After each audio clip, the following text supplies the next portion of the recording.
Hello viewers, இனி நம்ம பார்க்க போறது Chainsaw Man episode 5.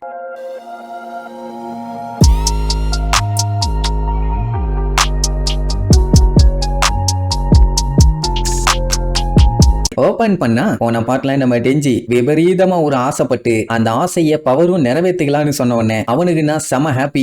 3 டைம் அவனும் அவளை தொட்டுட்டான். அவ்வளவுதான் நம்ம டீல் முடிஞ்சதுன்னு காட்டுக்கு கத்திட்டு இருப்பா. ஆனா டெஞ்சி இன்னும் ஷாக்லயே தான் இருக்கான். சந்தோஷத்துல இருக்கானா இல்ல கடுப்புல இருக்கானான்னு தெரியல. ஆனா பேன்னு நின்று இருப்பான். அவ பாட்டுக்கு தொணன்னு பேசிட்டு அங்க இருந்து கிளம்பிடுவான். அப்ப மட்டும்தான் அப்படி இருப்பான். அதுக்கப்புறம் சரியாயிருவான்னு பார்த்தா அன்னைக்கு ஒழுங்கா தூங்கல, ஒழுங்கா சாப்பிடல, அப்படியே சைலண்டா பேயடிச்ச மாதிரியே தான் இருக்கான். அதுக்கப்புறம் நேரா மாக்கிமாவோட ஆபீஸ் ரூமுக்கு போவாங்க. போன உடனே அவ ஒரு ஃபார்ம் கொடுத்து ஃபில்அப் பண்ண சொல்லுவா. அது என்னடானா அப்பாலஜி ஃபார்ம். ஏன்னா அவன் போட்ட சண்டையில மக்களுக்கு எதுவும் ஆகல, ஆனா அங்க இருக்க பில்டிங்ஸ் எக்கச்சக்கமா டேமேஜ் ஆயிருக்கும். அதனால என்னென்னலாம் பண்ணணுமோ அதெல்லாத்தையும் கூடவே இருந்து சொல்லி கொடுப்பா. எப்பவுமே ஆர்வமா லபலபலபலன்னு வாய பேசிக்கிட்டே இருக்கவன் இப்ப அப்படியே சொங்கி மாதிரி இருந்தவனே பேப்பர் ஒர்க் பண்றது புடிக்கலையோன்னு நினைச்சிட்டா. பேட் டேவில கொண்டது ஒண்ணு தப்பான விஷயம் இல்ல, நல்ல விஷயம் தான். அதனால ஏதாச்சும் பிரச்சனையான்னு கேட்டா இல்லன்னு சொல்லிட்டு அதுக்கப்புறம் தான் மேட்டர் சொல்லுவான். அதாவது அவன் ரொம்ப ஆசைப்பட்டு செய்யணும்னு நினைச்ச ஒரு விஷயத்த நேத்து தான் பண்ணான். அதான் நம்ம பவரை தொட்டது. அப்படி அவளை தொட்டுமே அவனுக்கு எந்த ஒரு ஃபீலிங்குமே இல்ல, பெருசா இல்லன்னு வைங்க. இதுக்கு அவன் அந்த மேட்டரை செய்யணும்னு சேஸ் பண்ணிட்டு இருந்தப்ப கூட அவ்வளவு சந்தோஷமா இருந்தான். ஆனா அவன் ஆசைப்பட்டதை செஞ்சு முடிச்ச உடனே அப்படியே சப்புன்னு இருக்குது,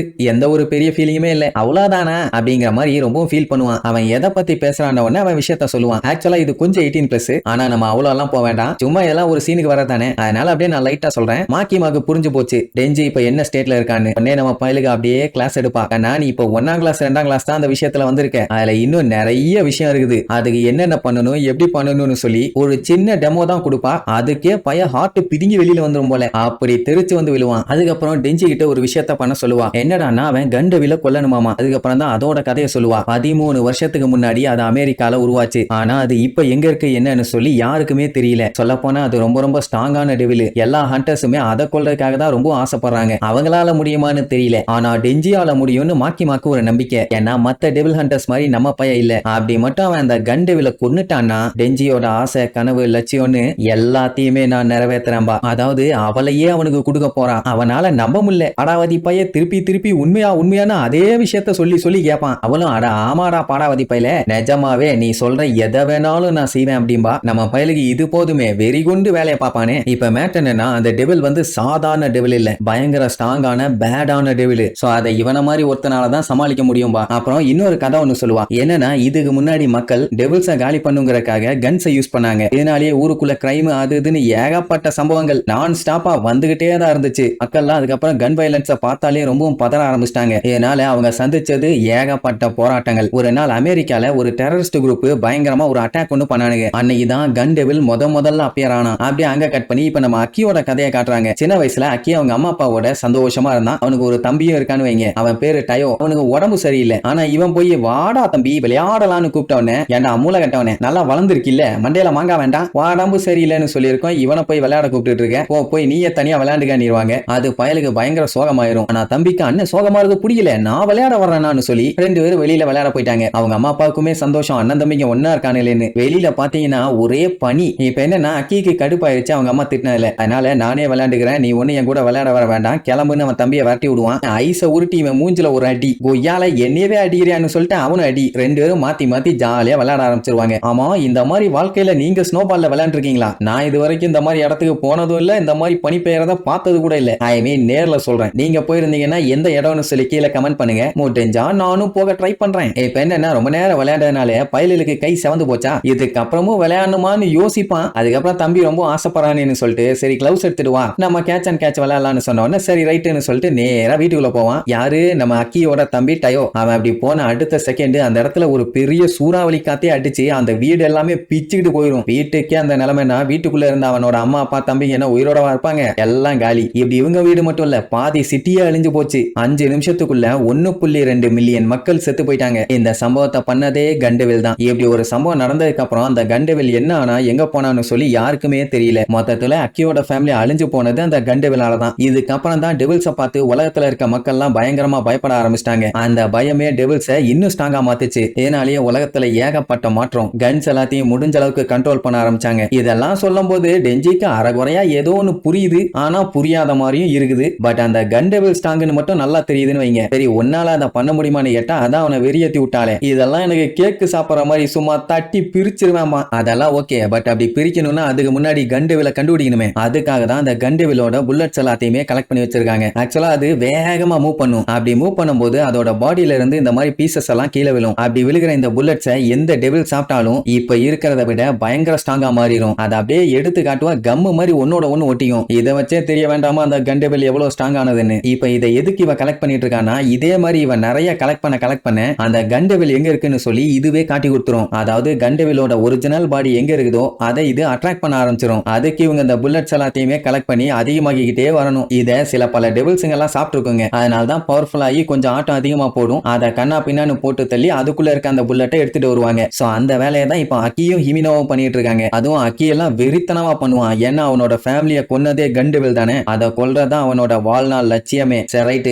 அப்படியே கட் பண்ணா இவங்க பப்ளிக் சேஃப்டி இருக்காங்கல்ல, அவங்களுக்கு ஒரு ரிக்வஸ்ட் வந்திருக்கும். இந்த மாதிரி மோரின்னு ஒரு ஹோட்டல்ல டெவில் ஒன்னு சுத்திட்டு இருக்குது, அதை எப்படியாச்சும் புடிச்சிட்டு போங்கன்னு. அதுக்காக தான் அக்கியோட டீம் கிளம்பி இருப்பாங்க. மொத்தம் 6 பேரு. இவங்க தான் public safety devil extermination special division 4. நல்லா பாத்துக்கங்க, இதுக்கு பவர் டெஞ்சி, ஆரை, ஹிமினோ, கோபினி இவங்க எல்லாத்துக்கும் லீடரா அக்கி. அவன் கையில பாத்தீங்கன்னா ஒரு புல்லட் ஒன்னு வச்சிருப்பான். அது கன் டெவிலோட புல்லட். அதை வச்சு பார்க்கும்போது அது உள்ள இருக்க டெவிலோட அட்ராக்ட் ஆகுது. அப்படின்னா இப்ப அந்த ஹோட்டலுக்குள்ள இருக்க டெவில் வந்து சாதாரண டெவில் இல்ல, கன் டெவிலோட ஃபிளஷ் தின்ன கொடூரமான டெவில். எந்த அளவுக்கு மத்த டெவில்ஸ் கன் டெவிலோட ஃபிளஷ் திங்குதோ அந்த அளவுக்கு அதுங்க பயங்கர ஸ்ட்ராங்கா மாதிரி இருக்கும். இப்படி இவன் சீரியஸா பேசினா அவங்க 2 பேரும் வெறுப்பேத்துற மாதிரியே பேசிட்டு இருப்பாங்க. உடனே மேனஸ்னா என்னன்னு கத்துக்கங்கன்னு பபிள் கம் பண்ணிட்டுவான். ஓகே சார்னு வாங்கி தின்னுட்டு சைலண்ட் ஆயிடுவாங்க. ஆரை வந்து கொஞ்சம் பொறுப்பான ஆளு. என்னன்னா இப்ப இவங்க ஒரு பயங்கரமான டெவில் கூட சண்டை போட போறாங்க. அப்படி இருக்கும்போது இவங்க 2 பேத்தையும் நம்பலாமான்னு ஒரு டவுட். ஏன்னா ஒருத்தி ஃபீண்டு, இன்னொருத்தன் பாதி டெவில் பாதி மனுஷன். 2 பேருமே குறை அரை.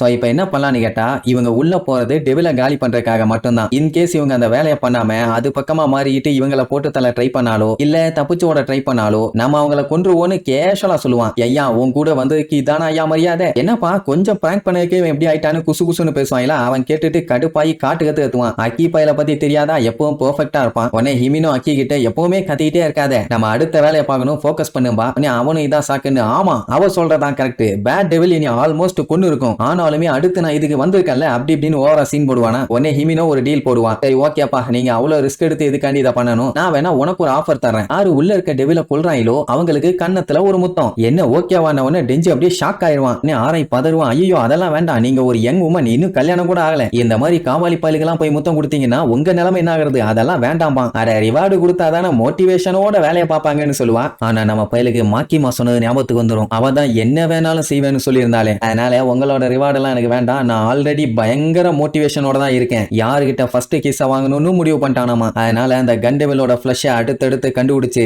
அந்த கண்டெவில போட்டு தள்ளி அதுக்கப்புறம் நான் ஆசைப்பட்டதை நிறைவேற்றிக்குவேன்பானா. என்னடான்னு கேட்டா பையன் இப்பதான் சில பல முக்கியமான விஷயம் எல்லாத்தையுமே தெரிஞ்சுக்கிட்டானாமா. எல்லாத்தையும் தெரிஞ்சு உணர்ந்து அந்த கிஸ் கொடுத்தாதான் நல்லா இருக்கும், உன்னோட கிஸ் எல்லாம் எனக்கு வேண்டாம் நீர்வான். அப்பவுமே ஹிமினோ விடல, நீ மட்டும் சொன்ன மாதிரி அந்த கண்டெவில கொன்னுரு, நான் சொன்னதை விட அதிகமாவே தர்றேன்னு சொல்லிடுவா. அவ்வளவுதான், பயலுக்கு பாடிக்குள்ள குதிரையெல்லாம் கணக்குது. வெறியோட அடிச்சு பிடிச்ச அந்த ஹோட்டலுக்குள்ள கிளம்பிடுவான். எங்க இருக்க, வெளியவா, வெட்டி வீச்சிட்டு நான் அடுத்த வேலைக்கு போகணும் அப்படி இப்படின்னு வெறி கொண்டு போவான். ஆரை புலம்பிக்கிட்டே கூட போவான். வேணாண்டா தனியா போய் செத்து தொலைஞ்சிடாதேன்னு. எங்க இனி கேப்பான், அதான் வெறியேத்தி விட்டாளுங்களே. இங்க இவங்க 4 பேரும் ஒரு சைடு தேடிட்டு போவாங்க. ஆரை என்ன பண்ணுவான், டெஞ்சி அப்படியே அமுகி பிடிச்சி, ஏண்டா விளக்கண்ண, 6 மாசமா நான் அவங்க கிட்ட நல்லபடியா ட்ரைனிங் எடுத்துக்கிட்டு இருக்கேன்டா, அப்படி இருக்கும்போது நேத்து வந்த நாதாரினி நீ கிஸ்ஸ தட்டிட்டு போவியா, நான் விட மாட்டேன், நான் தான் உங்க கன்னத்துல கிஸ் கொடுப்பேமா. இப்படியே இவங்க கலவரம் பண்ணிட்டு இருந்தவனே பவர் போய் சேர பண்ணுவா. கோபினை பயந்துட்டு இருப்பா. அப்ப இவங்க 4 பேரும் தேர் வாங்கலாம் மாட்டாங்களான்னு இவங்க 2 பேரும் டிஸ்கஸ் பண்ணிட்டு இருப்பாங்க. ஆக்சுவலா அந்த டெவில் ஹண்டரா வரவங்க மோஸ்ட் ஆஃப் த பேர் செத்துருவாங்க, இல்லனா ஒரு வருஷத்துல அவங்களே கிளம்பிடுவாங்க. இவங்க எல்லாம் தாக்கு பிடிக்கிறாங்களா இல்லையான்னு இதுக்கப்புறம் பார்த்தாதான் தெரியும். அப்பதான் ஒரு சின்ன பிளாஷ்பேக் மாதிரி ஒண்ணு காட்டுவாங்க. ஹிமினோ யாரோ கல்லறைக்கு முன்னாடி நின்று ரொம்ப ஃபீல் பண்ணிட்டு இருப்பா. அது வேற யாரும் இல்ல,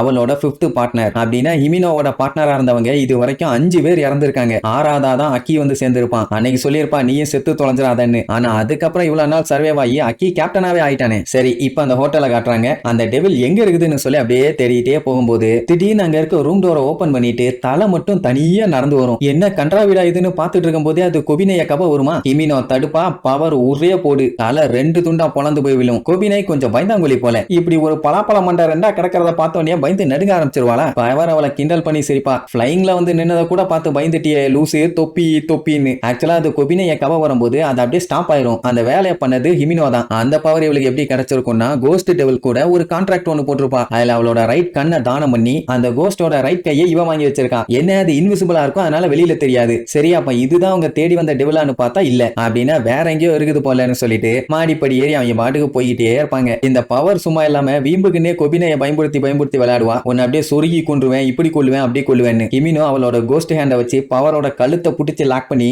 இதுக்கப்புறம் என்னோட பார்ட்னரை ஏதாச்சும் சொல்லிட்டு இருந்த உன்னை எங்கே சம்பவம் பண்ணிடுவேன், உடனே சரி சைலண்டா இருந்து தொலைறேன்ட்டு மேல போவாங்களா. போனா இவங்க டெவில் ஒண்ணு கொண்டாங்கல்ல, அந்த டெவிலோட ரத்தம் அந்த ஃப்ளோர்ல இருக்கும். ஓகே, அடுத்த ஃப்ளோருக்கு வந்தா அங்கேயுமே இருக்குது. இவங்க ஆக்சுவலா 8th ஃப்ளோர்ல இருந்து 9th ஃப்ளோருக்கு போறாங்க. ஆனா மறுபடியும் 8th ஃப்ளோர்னே காட்டுது. ஏதோ ஒன்னு சரியில்லையேன்னு ஆரைய அடிச்சு புரண்டு கீழே ஓடுவான். அப்போ அவங்க ஸ்டெப்ஸ்ல ஏறிட்டு இருப்பாங்க. கீழே இறங்கி வந்து பார்த்தா அவங்களுக்கு முன்னாடி இவன் நின்னுட்டு இருப்பான். அப்படின்னா வேற ஒண்ணும் இல்ல, இவங்க ஏதோ ஒரு டெவிலோட ட்ராப்ல பக்காவா மாட்டிட்டாங்க. உடனே கொபினை பீதி ஐயோ அப்படின்ட்டு தொண்டையிலேயே கத்துவா. சரி இதுக்கப்புறம் இந்த ஹோட்டல்ல இருந்து இவங்க எஸ்கேப் ஆனாங்களா இல்லையான்னு அடுத்தடுத்த எபிசோட்ல பார்க்கலாம். டாடா.